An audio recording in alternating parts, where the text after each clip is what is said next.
Hey guys, welcome back to today's video. Today is Tuesday, December 8th, 2020, and today we're going to be talking about how the 2020 election changed the electoral map. So I'm actually going to make my own type of video similar to this one in the future. I think I'm going to wait until we see a lot of the results finally certified, a lot of the Electoral College vote being completely handled. I don't want to talk about the entirety of the 2020 election until after President-elect Biden is inaugurated. I don't really want to see too much discussion about the idea of voter fraud, even though, there's no evidence of it. We still see a pretty significant portion of the American people believing that the election was illegitimate. So once we move past that point, once we move past that, I think it's time to actually dissect fully into this. But 538 released this article that actually at a surface level I think is very, very good. It actually highlights some of these more concentrated swing states. It doesn't focus too heavily on safe states, which is something that I rather would like to do. Focus on some of those more traditional Republican, traditional Democratic states that swung one way or another, states that were shockers, states that voted for Biden more than any other Democrat in United States history, or voted for Donald Trump more than any Republican in United States history. So we can look around some of those in the future, but for this video, we're actually going to be using the article itself, and it pretty much covers a couple of key swing states, a couple of key regions of the country that shifted as a result of this election. So the first and most notable portion of the 2020 election was that the blue wall went blue once again. On your screen are the states that voted for Donald Trump in 2016 that hadn't voted for a Republican in the entire 21st century before Donald Trump: Pennsylvania, Michigan, and Wisconsin. And when you're looking at the state of Pennsylvania and Michigan and Wisconsin, all of them have been competitive in the past. Take a look at that Wisconsin margin in the year 2000. I mean, decided by less than a percentage point. I believe it was less than even 0.5%, so it was exceptionally close. In 2004, same exact thing, exceptionally close until Obama hit. And I think Obama definitely deserves a lot of recognition from the Democratic Party because he made these states seem bluer than they actually were. You may not necessarily understand that because what we've been told by the media and what I've been told before I actually went into these states intently was that these states were blue wall states. And arguably they were. They had voted for the Democratic Party, but the notion that it was never competitive is false. Absolutely false. History tells us that Obama was just a candidate that was able to swing it. Look at that difference from 2004 to 2008. Super large swings, double-digit victories in 2008 across all three states. Super significant shifts because Obama did something different. And when you're looking at these three states in particular, you do have to understand that history tells us they were competitive. In 92, they were competitive. In 96, they were competitive. They were not safe states for the Democrats. 2008 hits, they became safe in Michigan. Extremely likely in Wisconsin, extremely likely in Pennsylvania. In fact, I think this also disproves the rumor that, or not necessarily the rumor, the idea that you have to give up certain states because certain states were won by a certain political party on the presidential level by just, a very large amount, but still, it seems insurmountable. But at the end of the day, it really isn't. Look at that Michigan 2008 number. That was a 17-point victory for Obama. Any Republican surrogate back then would have said, no. We're not going to contest the state of Michigan past this election. Well, 8 years later, it voted for the Republican Party. So I just want to point out that these states were always competitive, and they are returning to where they were before Obama. Obama was a one-in-a-lifetime candidate. I keep saying that. Donald Trump was as well. But now we are returning to where the Rust Belt was before. So I think the blue wall term is fitting, I guess you could say, because it has elected Democrats in the past. But moving forward, I think these are truly going to be one of the closest swing states of the entire election cycle, unless the Democrats or Republicans nominate someone such as Obama. And even if they nominate a Trump-like candidate, it was still narrow victories in 2016, nowhere near the 2008 large victories for Obama Biden. So moving past the blue wall, let's go ahead and move on to, you can actually read this article on 538. It's right on there under their politics section. They actually discuss Hillary Clinton, Biden's performance amongst the suburban areas, the cities, and how offsetting Trump's victory amongst minority voters, not victory amongst minority voters, gain amongst minority voters was offset by Biden's victory amongst certain demographic groups that had been narrowly Republican before or just are overwhelmingly Republican, but not as much this election.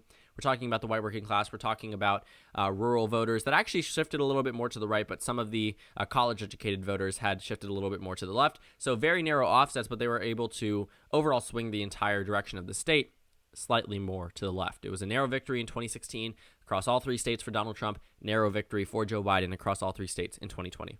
Moving past that, 2 Sunbelt states went blue for the first time in more than 20 years. Arizona going back to 96, Georgia even further back to 92. Bill Clinton was the last Democrat before Joe Biden to win Arizona and Georgia. Even in 2008, a year that was an absolutely obliterating year for Republicans on every single level. Look at that House majority, 250 seats for the Democrats, a 59-seat majority for the Democratic Party in the United States Senate. Then on the presidential level, Obama wins 365 electoral votes. But Arizona and Georgia still couldn't go to the Democrats in that election.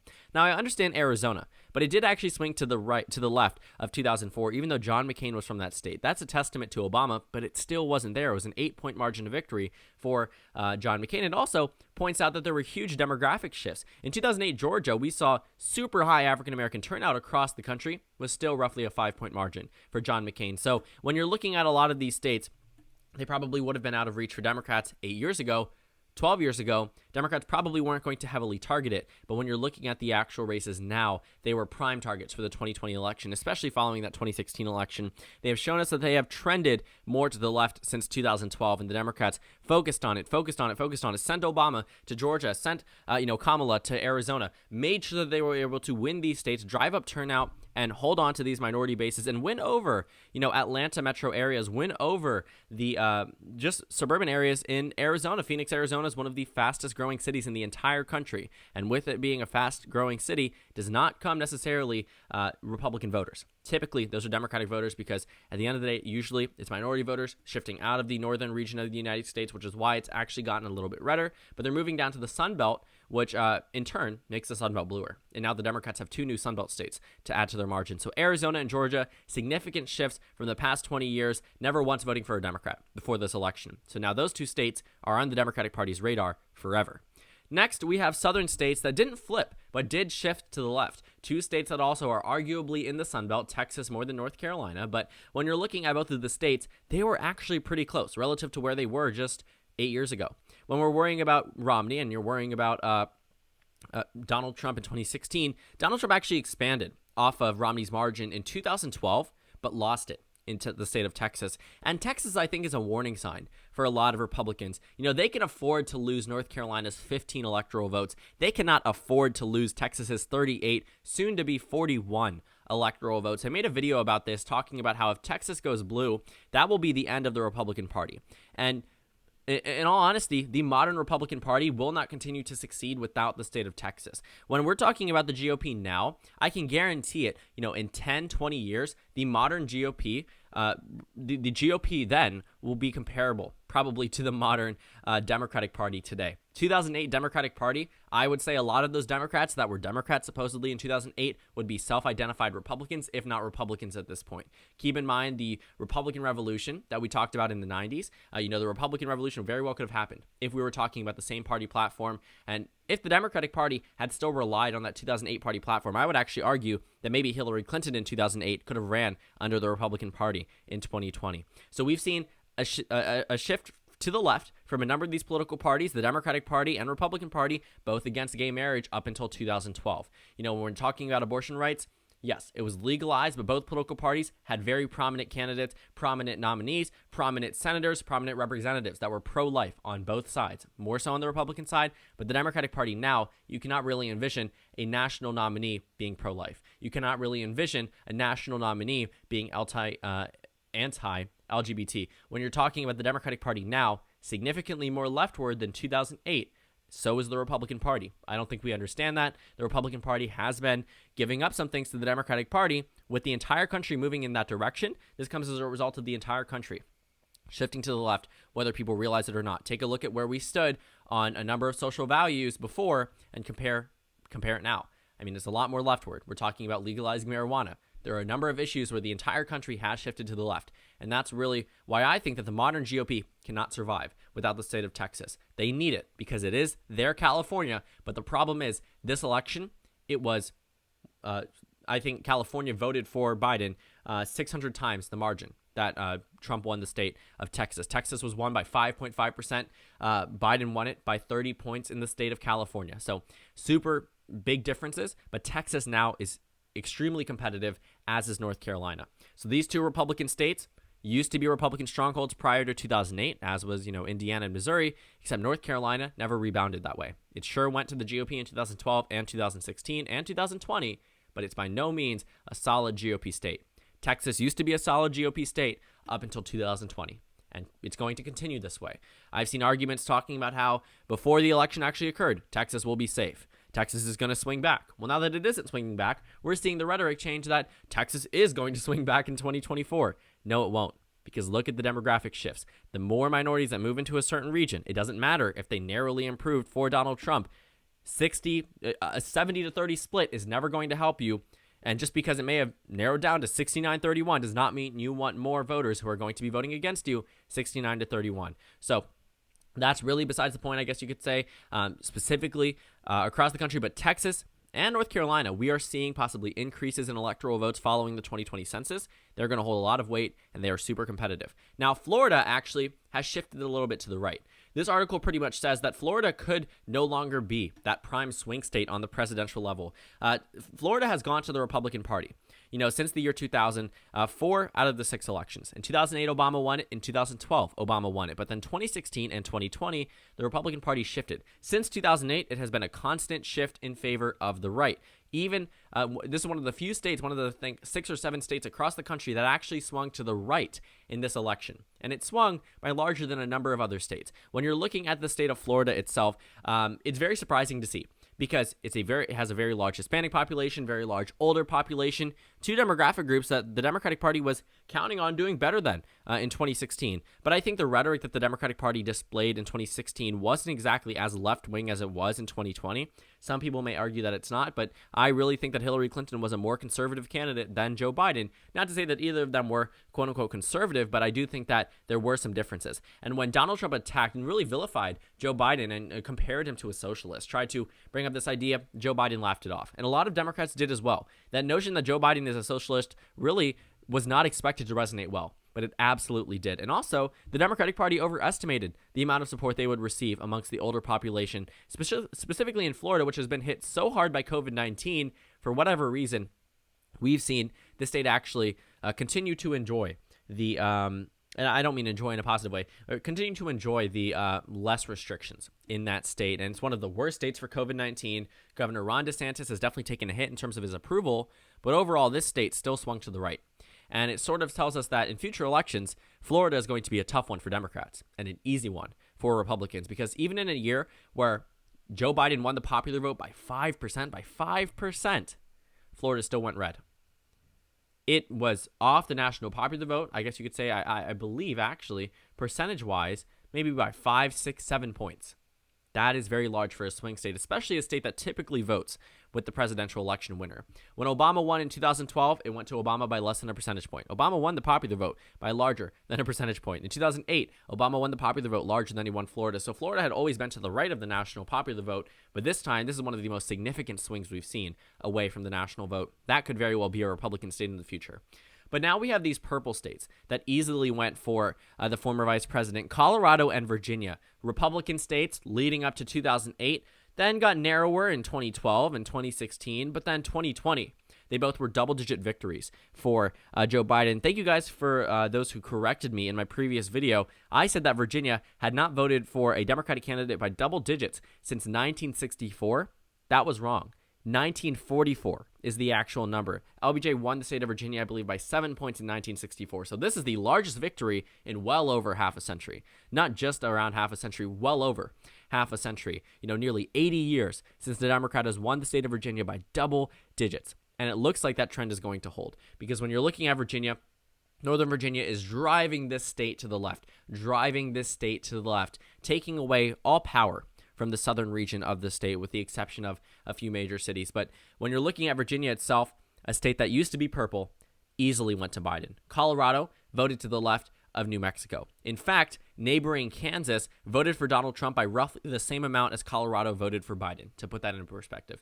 So when you're looking at Colorado, these states probably won't be too heavily targeted, should I say, by the Republican Party. They're still competitive. They're still winnable. No state should be given up. Not a single state on this map, really, with the exception of maybe 5 to 10, should be given up by either political party. Because with changing demographics and shifting regions around the country, we could see new support. But right now, Virginia and Colorado, these are previously swing states, absolutely not following this election in terms of their margin. But in future elections, I wouldn't be super shocked. And then the states that narrowly went for Hillary Clinton in 2016 weren't necessarily, I would say purple states to begin with. New Hampshire, probably, but Minnesota and Maine, not so much. But in 2016, they shocked us. They shocked us at how close they got. Maine was won by Clinton by 3 points. Minnesota by just under 2 points. New Hampshire by 2,000 votes or 0.4%. And now they voted for Biden by over 5 points each. Maine was a double-digit victory. Minnesota was 7.7%, I believe. New Hampshire was above 7 points, nearing 8. So when you're looking at these 3 states, they narrowly went for Hillary Clinton, but they saw something in Joe Biden that they really liked, and I think this is going to return the state to being pretty okay for the Democratic Party. I think the Democratic Party will be happy with where they stand today. But when you're looking at New Hampshire, always been a swing state, didn't really conform to a lot of other swing states being a narrow shift. It was a pretty significant shift. The entire northeastern region, Maine and New Hampshire, New England, shifted to the left. And when you're looking at the state of Minnesota, it came with the Rust Belt shifting to the left, except Minnesota displayed the largest shift across that entire region, even Michigan. So Minnesota surprised us, but also not really. So that's pretty much it. There are some swing states that barely moved at all, but I don't really think that we need to talk about them too intently. What else am I going to tell you besides, Trump gained amongst minority voters. Biden offset that through gains of white voters, but overall that changed to nothing. Ohio shifted by 0.1. Very narrow. Iowa is shifted by 1.2%. Nevada shifted by 0%. So when you're looking at these 3 states, there's not much you really can take away other than that Trump's base narrowly improved, but then Biden's base did as well.